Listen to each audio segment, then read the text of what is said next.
Samantala, mga sumukong miyembro ng mga rebeldeng NPA o New People's Army sa Agusan del Sur planong gamitin ang kanilang natanggap na ayuda sa pamahalaan sa pagtatayo ng kanilang sariling negosyo.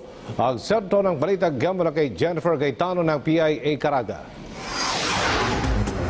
Ilalaan sa sariling negosyo ng mga sumukong miyembro ng New People's Army sa Agusan del Sur ang kanilang nakuhang ayuda mula sa gobyerno bilang benepisyaryo ng Enhanced Comprehensive Local Integrated Program o ECLIP. Isa si alias Cheche mula sa Guerrilla Front 3 ng NPA sa Loreto, Agusan del Sur sa mga sumuko na nakatanggap ng 15,000 pesos at additional 50,000 pesos mula sa gobyerno. Anya, gagamitin niya ang natanggap na tulong na ito sa pagbili ng lupa at sa pagsisimula ng kanyang sariling kabuhayan sa kanyang panibagong buhay kasama ang kanyang pamilya.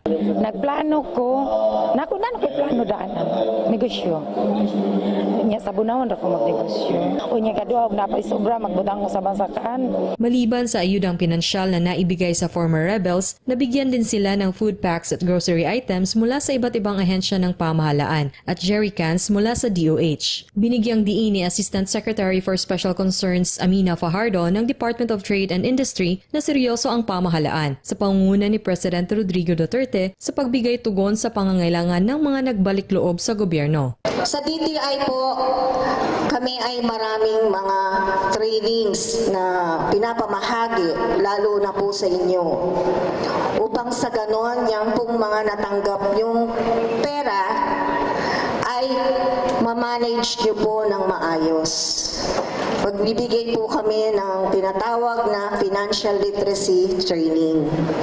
Ganon din po sa ating mga kapatid na gustong magnegosyo.